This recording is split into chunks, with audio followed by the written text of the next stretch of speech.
Satish, yeah of course I wanted. Mahesh ಅವ್ರು actually ನನ್ಗೆ ಇದು ಅರ್ಜುನ್ ಜನ್ಯಾಗಿ ಕ್ವಶನ್ ಕೇಳಬೇಕಾಗಿತ್ತು. ಆಯ್ತು, ಹೇ ನಮ್ಮಿ ಸಾಂಗ್ 8 ವರ್ಷದಿಂದ ವೈರಲ್ ಸಕ್ಸಸ್ ಅಂತ ಮಾಡ್ಕೊಂಡ್ ಬಂದ್ರಿ. ಎಲ್ಲಾ ಅಂದ್ರೆ ಅಲ್ಲಿ ಚೇತನು ಲಿರಿಕ್ಸ್ ಬರ್ದಿದ್ದಾರೆ, ರಚಿತಾ ರಾಮು, ಸತೀಶ್ ನೀನಸಮು ಇಬ್ರು ಇದ್ದಾರೆ.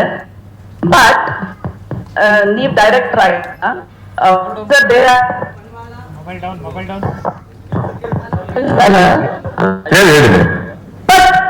ನೀವು ಸಿದ್ ಶ್ರೀರಾಮ್ ಹಾಡಿದ್ದು ಇವತ್ತು ನಮ್ಗೆ ಒಂದ್ favourite. How did you bring Sid Sriram? ನಿಮ್ಗೆ ಗೊತ್ತಿಲ್ವಾ? Did you compare the voice? ಇದು ಸೀಕ್ವಲ್ ಅಂತ ಹೇಳಿದ್ರಿ, ನೆಕ್ಸ್ಟ್ ಸೀನ್ ಆದ್ಮೇಲೆ ಅಂತ. ಒಂದ್ ಸೀಕ್ವಲ್ ಅಲ್ಲಿ ನೀವು ತಗೊಂಡ್ಬಂದ್ರೆ ವಿಜಯ್ ಪ್ರಕಾಶ್ ವಾಯ್ಸ್ ನ ಸಿದ್ ಶ್ರೀರಾಮ್ ಹೋಗಿದ್ರ, ವಾಯ್ಸೇ ಬದಲಾವಣೆ ಆಗಿದೆಯಲ್ಲಪ್ಪ. Because it's a song promo, I'm just asking you. ಇದು ಅರ್ಜುನ್ ಸರ್ ಜೊತೆ ನಾನು ಡಿಸ್ಕಷನ್ ಮಾಡಿದ್ದೆ. ಅರ್ಜುನ್ ಜನ್ಯ? ಅರ್ಜುನ್ ಸರ್ ಜೊತೆ, ಅರ್ಜುನ್ ಜನ್ಯ ಜೊತೆ ಕ್ಲಾರಿಫಿಕೇಶನ್ ಅಂತ ಹೇಳಿದ್ರೆ ಅದರಲ್ಲಿ ಆಡಿದ್ದು ಪಾಲಕ್ ಮುಚ್ಚಲ್ ಅವರು.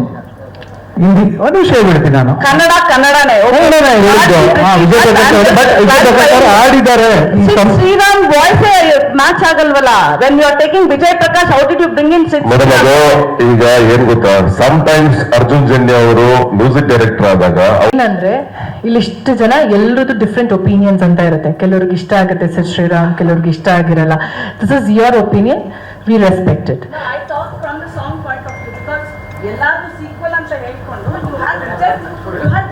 ಮೇಡಮ್, ವಿಜಯ್ ಪ್ರಕಾಶ್ ಹಾಡಿದ್ದಾರೆ ಸಿನಿಮಾದಲ್ಲಿ, ಬೇರೆ ಹಾಡು ಹಾಡಿದ್ದಾರೆ. ಅಲ್ಲ, ಒಂದ್ ನಿಮಿಷ, ಮಲ್ಟಿಪಲ್ ಒಪಿನಿಯನ್ಸ್ ಅಂತ ಇದ್ದಾಗ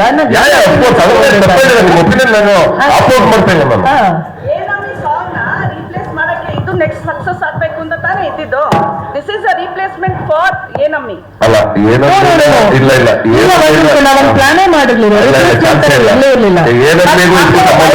ಸುಬ್ಲಕ್ಷ್ಮಿ ಇದು ಏನಮ್ಮಿ ಆದ್ಮೇಲೆ ಸಿನಿಮಾ ಇಲ್ಲ, ಫ್ರೆಶ್ ಆಗಿ ನೋಡ್ಬೇಕು ನಾವು. ಏನಮ್ಮಿ ಬಿಟ್ಬಿಡ್ಬೇಕು ನಾವು, ಹೊಸದಾಗಿ ನೋಡ್ಬೇಕು ಈ ಹಾಡು. Having said that, you said all the time you said Kannada. When you have a Vijay Prakash who had given you a super hit like Enammi, you couldn't bring him for Sublakshmi. I'm upset about it. ಇರ್ಲಿ madam, ಇದು ನಿಮ್ಮ ನೇರ್ಸಲಕ್ಕೆ madam, ನಿಮ್ಗೆ ಖುಷಿ ಆಗುತ್ತೆ. ನೀವು ನೇರ್ಸಲಕ್ಕೆ ಅಂತ ಕೇಳ್ತಾ ಖುಷಿ ಆಗುತ್ತೆ.